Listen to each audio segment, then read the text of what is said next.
अस्सलाम वालेकुम भैया, मैं हूं रेहान कनाडा से। उम्मीद है आप लोग सब खैर खैरियत से होंगे। आजकल लोग इस चीज़ को लेकर बहुत परेशान हैं कि कनाडा की जो पॉलिसीज़ हैं वो इतनी टाइट होती जा रही हैं कि शायद हमें अब हमें कभी वीज़ा ना मिल सके। क्या ऐसा होने जा रहा है? क्या कभी स्टूडेंट्स को वीज़ा नहीं मिलेगा? क्या LMIS बंद हो जाएंगे? क्या वर्क परमिट बंद हो जाएंगे? क्या विजिटर वीज़े बंद हो जाएंगे? देखिए, ऐसा तो कभी हो ही नहीं सकता और ऐसा गवर्नमेंट ऑफ कनाडा कभी भी नहीं चाहेगी। आप ज़रूर आएँ यहाँ पर और वीज़ा अप्लाई करें, विज़िट वीज़े को अप्लाई करें। और अगर आपके पास विज़िट वीज़ा है तो आप फॉर श्योर इस साल वीज़ा जो है 2025 में कनाडा का चक्कर लगाएं। एक एक एक एक रूमर्स ये भी उड़ रही है और ये टॉक ऑफ द टाउन भी बना हुआ है कि 2025 में अब कनाडा बिल्कुल वीज़े बंद कर देगा। पॉलिसीज तो देखिए, अपेरेंटली तो ऐसे लगता है कि गवर्नमेंट ने सब कुछ बंद कर दिया है। वो सब कुछ कभी भी बंद नहीं करते, याद रखिएगा। पॉलिसीज को हाँ जरूर रीशफल करते हैं, रीविजिट करते हैं। वो हर 6 महीने के बाद भी करते हैं, हर एवरी ऑन एंड ऑफ वो करते रहते हैं कि भाई जो हमने स्ट्रीम निकाली थी उसका क्या रिजल्ट आ रहा है, क्या पॉजिटिव रिजल्ट आ रहा है, क्या इसके अंदर से नेगेटिव रिजल्ट से हमारे निकल रहे हैं। तो उसको लेकर अकॉर्डिंगली वो अपनी पॉलिसीज को दोबारा रिविजिट करते हैं। फिर पॉलिसी के अंदर वो नए लॉज और नए रूल्स एंड रेगुलेशंस लेकर आते हैं। अगर आप विजिट वीजे पर आना चाह रहे हैं तो विजिट वीजे देखें अभी भी लग रहे हैं। ऐसा नहीं है कि कनाडा कभी भी, देखिए कनाडा कभी भी कोई भी जो कनाडा के अलावा भी कोई भी जो बड़ी कंट्रीज होती है, लाइक जो फर्स्ट वर्ल्ड कंट्रीज होती है, अमेरिका, ऑस्ट्रेलिया, इंग्लैंड और यूरोपियन कंट्रीज, ये इनका बिजनेस होता है विजिट वीजा की फीस की मद के अंदर। ये जब आपके मुल्क के अंदर एम्बेसीज खोलते हैं, ठीक है, वो एक सफारतकारी अलग होती है, वो वहां पर एक बिजनेस को वो डेवलप करते हैं और वो अपने मुल्क के लिए अपने मुल्क को रिपोर्ट्स करते हैं कि भाई उस मुल्क में क्या हो रहा है, क्या हालात साजगार है, क्या नहीं है, वहां पर इन्वेस्टमेंट की जाए या ना की जाए। लेकिन साथ में जो विजिट वीजा होता है कि इनका one of the major chunk होता है जहां से वो पैसे कमाते हैं। और विजिट वीजे की फीस की मद के अंदर आप देखें हजारों लाखों लोग अप्लाई करते हैं।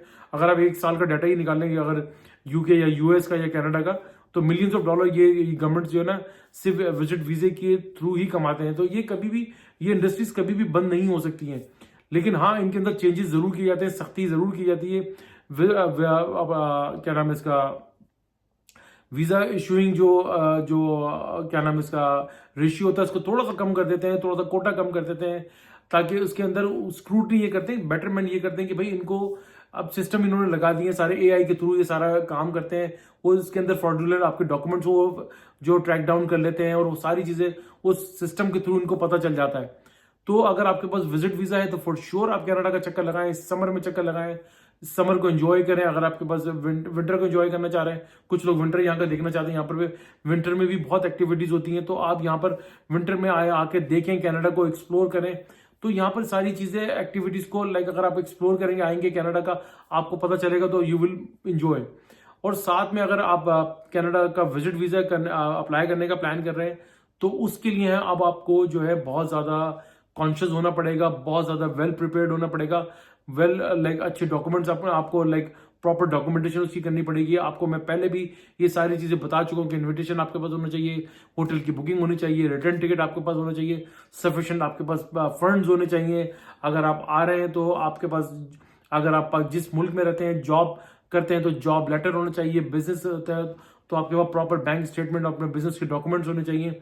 तो ये कभी भी आपको जो है ये आपको वीजा रिजेक्ट नहीं करेंगे। पॉलिसीज चेंज जरूर हो रही हैं। एक एक देखिए यहाँ पर जो जस्टिन ट्रूडो साहब ने जो है अब रिजाइन कर दिया है।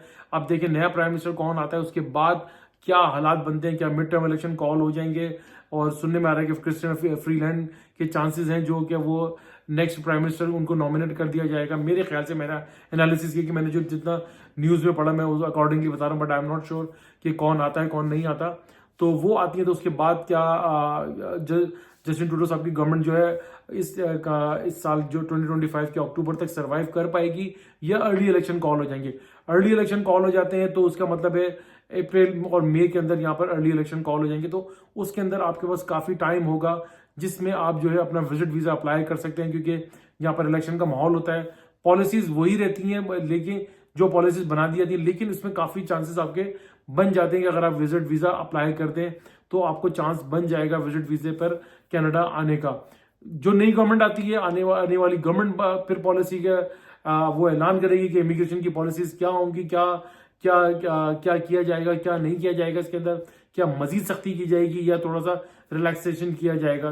लेकिन जो चीज़ें बताई जा रही हैं, लेकिन आई डोंट थिंक सो अगर लिबरल्स की गवर्नमेंट वापस आई थी तो जिस तरीके से उन्होंने इमिग्रेशन की पॉलिसीज के ऊपर कुल्हाड़े चलाएं, इसका मतलब है कि वो आगे भी मजीद थोड़ी सी सख्ती करेंगे। लेकिन ये साल 2 साल की बात है, उसके बाद इंशाल्लाह ताला हालात बैक टू नॉर्मल हो जाएंगे।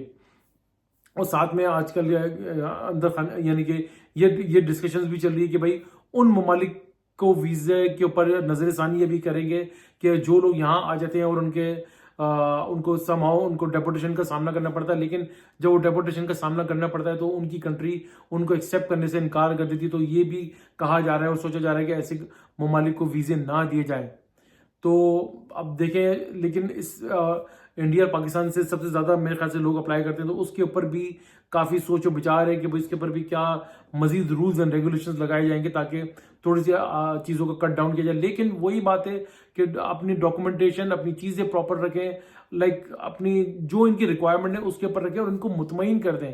अगर आपके कोई बहन भाई यहाँ पे रहते हैं, उनके अपने टाइज उनको शो करें कि भाई हमारी रियल ब्रदर है, जो भी है, अपने जो है हम उनके साथ मुलाकात करने जा रहे हैं, उनको विजिट करने जा रहे हैं और कनाडा को एक्सप्लोर करेंगे थोड़ा बहुत। हमारे पास इतने पैसे हैं अब, तो इंशाल्लाह ताला आपको वीज़ा लेने में इतनी प्रॉब्लम मेरे ख्याल से नहीं होगी। और कोशिश करें कि किसी की बातों में ना आए, फ्रॉडुलेंट डॉक्यूमेंट्स के चक्कर में ना पड़े कि यार ये भी लगा दो, फलाना भी लगा दो, हो जाएगा। अब वो हालात नहीं रहे। अब वो अब क्या नाम है, मैनुअली चेक नहीं करेंगे, इनके पास पूरा एक सिस्टम आ गया है AI के थ्रू, जो जिसको एडवांस एनालिटिकल कह रहे हैं, इसके उस प्रोसेस के अंदर वो सारे डॉक्यूमेंट्स को डिटेक्ट कर लेता है कि कौन से फ्रॉडुलेंट डॉक्यूमेंट्स है, कौन से फेक डॉक्यूमेंट्स है। तो अकॉर्डिंगली फिर आपका जो है वीज़े वो आपको इशू किया जाएगा। तो बहुत एडवांस सिस्टम ये लोग यूज कर रहे हैं और इसलिए मैं आपको बता रहा हूँ कि ताकि आप इन चीज़ों से होशियार रहें। अगर कोई किसी एजेंट के हत्थे चढ़ गए या आपको कोई चलता फिरता है कंसल्टेंट मिल गया जिसने गलती से अपना वीज़ा लगवा लिया तो उसके बाद वो फिर कंसल्टेंट बन के वहाँ पर घूम रहा है, तो कोशिश करेंगे उनकी बातों में ना आए।